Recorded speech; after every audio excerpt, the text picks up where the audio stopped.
सभी कॉमर्स विद्यार्थियों को मेरी तरफ से ग्रीटिंग्स। मैं आप सभी का इस YouTube चैनल पर स्वागत करता हूं, जो कि स्पेशली आप लोगों के लिए, कॉमर्स स्टूडेंट्स के लिए बनाया गया है। मैं doctor Hemant Kaduniya, assistant professor ABST, Shri Sanwaliya ji government college Mandphiya, district Chittorgarh, state Rajasthan. मेरे इस YouTube चैनल पर आपका हार्दिक स्वागत करता हूं। इस चैनल पर आप लोग financial accounting, business statistics, income tax, cost accounting, corporate accounting, auditing, management accounting and GST के वीडियोस, सब्जेक्ट वीडियोस आप लोग देख सकते हैं। तो चैनल को लाइक कीजिए, मैक्सिमम सब्सक्राइब कीजिए, शेयर कीजिए। Thank you very much. चलिए अब हम वीडियो कंटेंट्स पर चलते हैं। सो डियर स्टूडेंट्स, आज के इस वीडियो का जो टॉपिक है स्क्यूनेस, उसको समझने के लिए पहले हम लोग सेंट्रल टेंडेंसी चैप्टर के एक बेसिक कंसेप्ट पे चलते हैं, जो कि सम्मित वितरण और असम्मित वितरण के बारे में था। स्क्रीन पे आपके सम्मित वितरण का चित्र नज़र आ रहा है। सम्मित वितरण की दशा में माध्य, मध्यका तथा बहुलक एक समान होते हैं। सम्मित वितरण कुछ ऐसा होता है जिसकी फ्रीक्वेंसी बेल शेप में कन्वर्ट हो जाती है। जिस गति से वह बढ़ रही है उसी गति से वापस फ्रीक्वेंसी का गिरना बेल शेप आकृति तैयार करता है। और अगर किसी सीरीज का फ्रीक्वेंसी डिस्ट्रीब्यूशन बेल शेप में कन्वर्ट हो जाता है तो उसे हम लोग सममित वितरण, सिमेट्रिकल डिस्ट्रीब्यूशन कहते हैं। इस सिमेट्रिकल डिस्ट्रीब्यूशन के एग्जैक्ट सेंटर पॉइंट पर आपको मीन, मॉड, मीडियन तीनों एक समान मिल जाएंगे, एक ही जगह मिल जाएंगे, एक समान होंगे। इसके दोनों तरफ की दूरी जो होगी वो एक समान होगी। मेरे कहने का मतलब है, अगर इस सेंटर पॉइंट से इस तरफ क्वार्टाइल 1 जितनी दूरी पर है उतना ही राइट हैंड साइड भी Q3 दूरी पर होगा।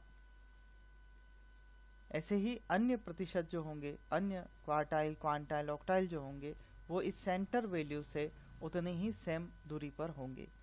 लेकिन जब हम बात करते हैं असममित वितरण की, तो असममित वितरण की दशा में माध्य, मध्यका तथा बहुलक का संबंध इस प्रकार से होता है: x bar minus Z equals to 3x bar minus median.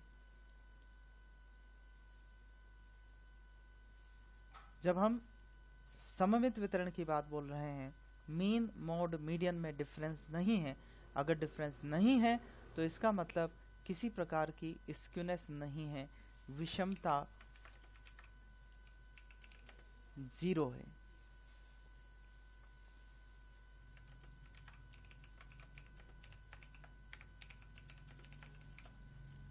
जब हम असममित वितरण की बात बोलते हैं तो जब हम मीन से z का डिफरेंस निकाल रहे हैं या मीन से मीडियन का डिफरेंस निकाल रहे हैं, ये डिफरेंस स्क्यूनेस को शो करेगा।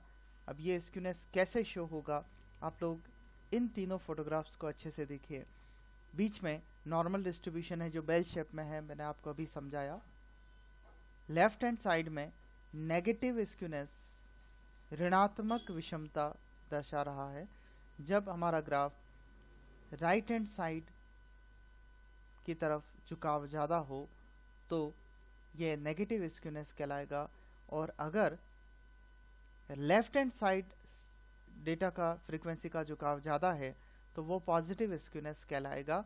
अब हम लोग चलते हैं याद रखने के लिए कि negative skewness right hand side झुका हुआ होता है, पॉजिटिव स्क्यूनेस लेफ्ट साइड झुका हुआ होता है।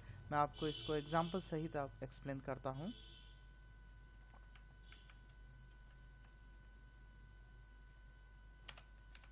मान लीजिए मैं x बार और मोड से आपको एक्सप्लेन कर रहा हूं। किसी सीरीज का मीन किसी व्यक्ति ने निकाला जो कि 15 आया, मोड निकाला जो कि 16 आया, 15 ही आया। इस दशा में जब आप अंतर निकालते हैं x बार मीन माइनस मोड, तो वो नेचुरल सी बात है 15 माइनस 15 इक्वल्स टू 0 हो जाएगा।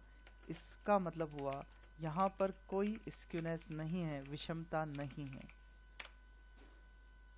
दूसरा उदाहरण लेते हैं। ये याद रखिए, मैं इस फॉर्मूला की बात कर रहा हूँ, एक्स बार माइनस जेड। तो X bar minus Z mean minus median mode, अगर हम 15 में से 15 घटाते हैं 0 आ रहा है, इसका मतलब किसी प्रकार की विषमता नहीं है। चेंज करते हैं।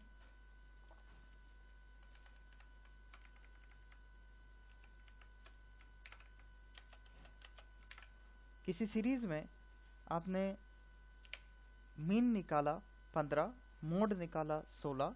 जब मीन में से आप मोड को माइनस करते हैं -1 आता है, इसका मतलब हो गया यहाँ पर नेगेटिव स्क्यूनेस है। इस ग्राफ को हम लोग सामने रखते हैं।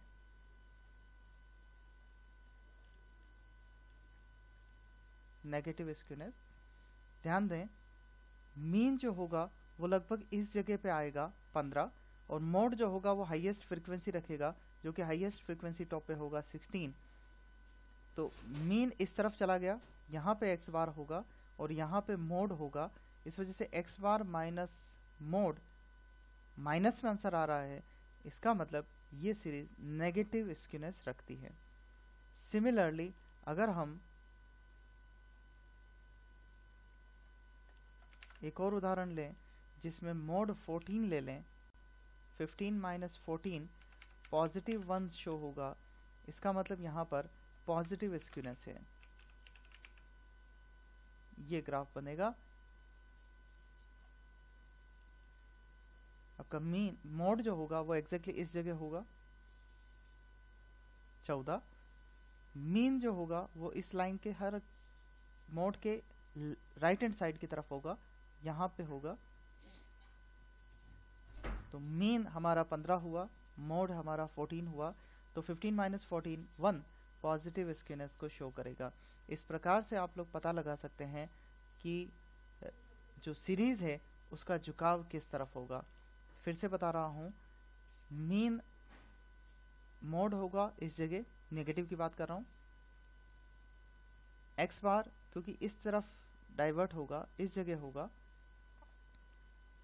तो X bar minus mode minus में आ रहा है, इस वजह से एक्स बार पहले होगा। एक्स बार माइनस मोड 15 16 बाद में ही आएगा। तो कंफर्म हो गया ये राइट हैंड साइड झुका हुआ है। अगर आप यहाँ पे देखते हैं तो मोड 14 होगा, एक्स बार 15 होगा, मोड पहले आ गया, मतलब हाईएस्ट फ्रीक्वेंसी पहले आ गई। इसका मतलब इसका झुकाव जो है वो लेफ्ट हैंड साइड है। तो इस तरह से हमारी स्क्यूनेस सीरीज जो है, सीरीज का स्क्यूनेस हम लोग पता लगा सकते हैं कि ये पॉजिटिव स्क्यूनेस रखती है या नेगेटिव रखती है या स्क्यूनेस नहीं है। तो अब हमें इस चैप्टर में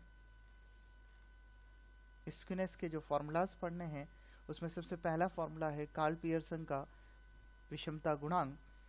और विषमता स्क्यूनेस को एसके से शो किया गया है, equals to X bar minus mode. और दूसरा फॉर्मूला जो इस्तेमाल हो सकता है 3x bar minus median. Coefficient of skewness का फॉर्मूला हो जाएगा, दोनों फॉर्मूला आप कंटिन्यू करेंगे, X bar minus Z divided by standard deviation, जो हम लोग पहले वीडियोस में देख चुके हैं। इसके बाद 3x bar minus median upon standard deviation.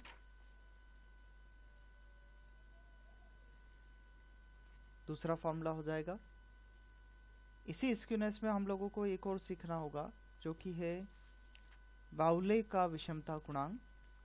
बाउले का विषमता, तो इन्होंने जो फॉर्मूला दिया है विषमता का वो है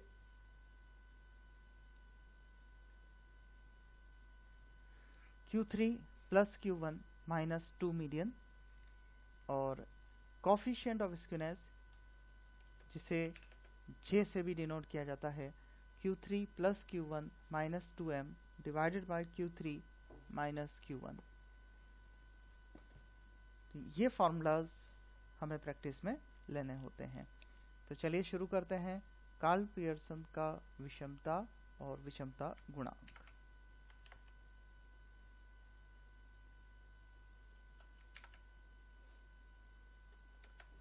फॉर्मूला आपके सामने है, x bar minus Z, x bar minus median, 3 से मल्टीप्लाई होके और फिर स्टैंडर्ड डेविएशन के साथ में। तो मैं आपको इस पहले वीडियो में इंडिविजुअल सीरीज पर एक्स बार और मीडियन की मदद से और स्टैंडर्ड डेविएशन की मदद से स्क्यूनेस निकालना सिखा रहा हूँ। तो चलिए क्वेश्चन पर, from the following data calculate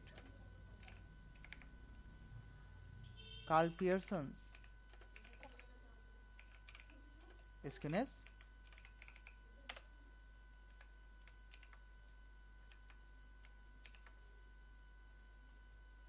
individual series हमारे को दे रखी है।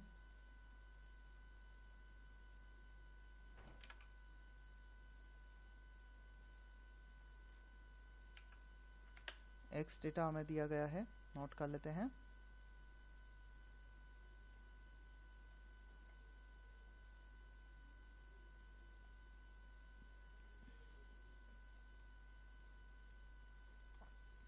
पाँच, 12, 7, 10, 9, 8 और 11। तो सबसे इम्पोर्टेंट बात तो ये, क्योंकि हम मीडियन से कैलकुलेट करने जा रहे हैं तो इस डेटा का असेंडिंग ऑर्डर में अरेंज होना जरूरी है। तो हम लोग इसे वापस रिफॉर्म कर देते हैं, असेंडिंग ऑर्डर में अरेंज कर देते हैं। तो चलिए इसको असेंडिंग ऑर्डर में अरेंज करते हैं डेटा को। सबसे छोटा डेटा 5, उसके बाद हो जाएगा 7, 8, 9, 10, 11 एंड 12। असेंडिंग ऑर्डर में अरेंज करने के बाद में इसका सम कर लेते हैं।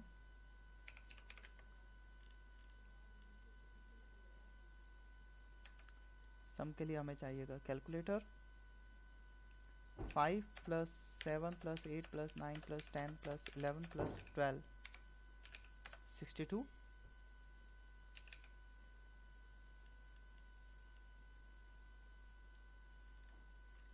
एक्स बार का फॉर्मूला रख लेते हैं।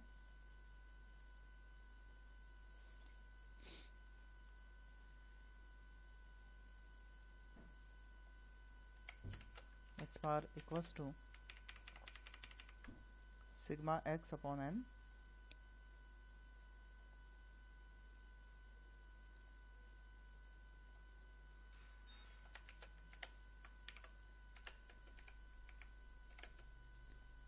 सम ऑफ एक्स हमारा आया है 62 डिवाइडेड बाय एन है 1 2 3 4 5 6 7 7 से डिवाइड कर देते हैं। एक्स बार कैलकुलेट हो जाएगा 62 डिवाइड बाय 7 8.86। अब हमें मीडियन की कैलकुलेशन करनी है। मीडियन की कैलकुलेशन के लिए m equals to n plus 1 divided by 2। n हमारे अभी 7 है, 7 प्लस 1 डिवाइडेड बाय 2 जो कि 4 हो जाएगा। फोर्थ वैल्यू हमारे लिए मीडियन होगी, तो इसका अर्थ हुआ फोर्थ वैल्यू 1 2 3 4, फोर्थ वैल्यू है 9, मीडियन इक्वल्स टू 9 हो जाएगा। अब स्टैंडर्ड डेविएशन की कैलकुलेशन करनी है। स्टैंडर्ड डेविएशन के लिए हम लोग direct method, shortcut method, step deviation method और रियल वैल्यू मेथड चारों में से किसी एक का इस्तेमाल कर सकते हैं। फिलहाल मैं रियल वैल्यू मेथड का यूज कर रहा हूं। x का स्क्वायर कर लेते हैं सीधे। 5 का square 25, 7 square 49, 8 square 64, 9 square 81, 10 square 100, 11 square 121, 12 square 144। Total लगाना है सभी का। 25 plus 49 plus 64 plus 81 plus 100 plus 121 plus 144 equals to 584। Then standard deviation का फॉर्मूला रखेंगे। 584 हमारा सम आया है स्क्वायर का। Standard deviation equals to under the root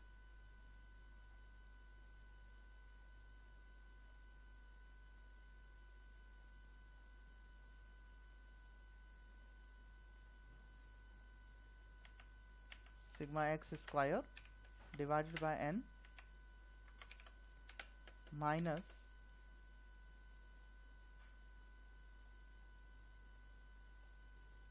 bracket में सिग्मा एक्स अपॉन n का होल स्क्वायर। तो वैल्यूज रखते हैं अंडर द रूट 584 हमारी टोटल आई थी स्क्वायर की और 62 हमारी x की टोटल है, डिवाइड बाय 7 माइनस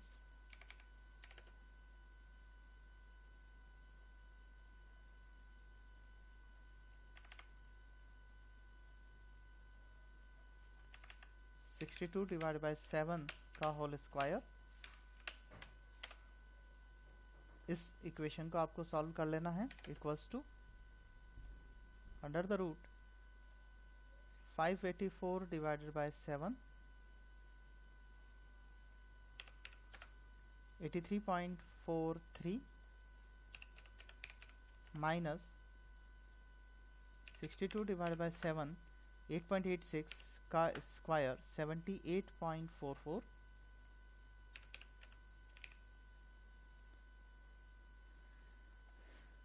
सो इसको सॉल्व कर लीजिए।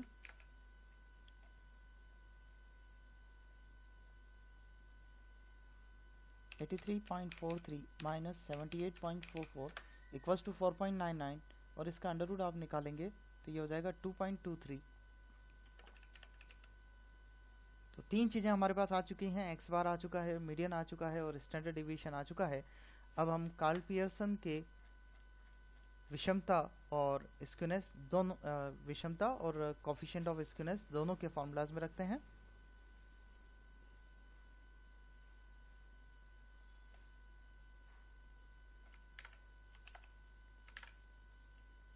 मैं अभी इस्तेमाल कर रहा हूँ first formula 3x bar minus median, और स्क्यूनेस ऑफ कोफिशिएंट निकालने के लिए कोफिशिएंट स्क्यूनेस निकालने के लिए ये फॉर्मूला इस्तेमाल कर रहा हूँ। तो चलिए वैल्यूज रखनी है सिंपल सी। 3x बार हमने कैलकुलेट किया है 8.86 और मीडियन है 9।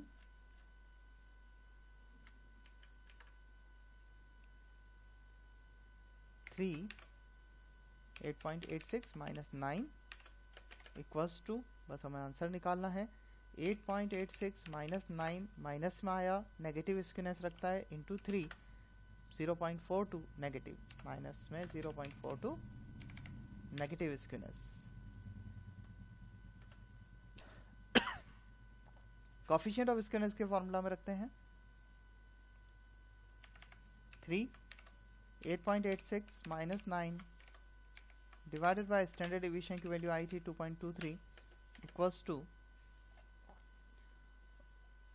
0.42। ऊपर वाली इक्वेशन का आंसर है वो हम ऑलरेडी ऊपर ले चुके हैं, डिवाइडेड बाय 2.23 कर देते हैं तो कोफिशिएंट आ जाएगा माइनस में 0.188। इस तरह से हम लोग कार्ल पियर्सन का इंडिविजुअल सीरीज के लिए विषमता और विषमता गुणांक निकाल सकते हैं। तो आज के इस वीडियो को मैं यहीं रोक रहा हूँ। नेक्स्ट वीडियो में हम लोग कार्ल पियर्सन स्क्यूनेस का डिस्क्रीट सीरीज और कंटिन्यूस सीरीज का प्रैक्टिस करेंगे और उसके नेक्स्ट में हम लोग बाउलेस स्क्यूनेस एंड कोफिशिएंट की कैलकुलेशन देखेंगे। उम्मीद करता हूँ वीडियो पसंद आया होगा। शेयर कीजिए, सब्सक्राइब कीजिए, मैक्सिमम लाइक कीजिए, मैक्सिमम कॉमर्स स्टूडेंट को बेनिफिट हो, इसलिए वीडियो को शेयर जरूर करें। Thank you very much.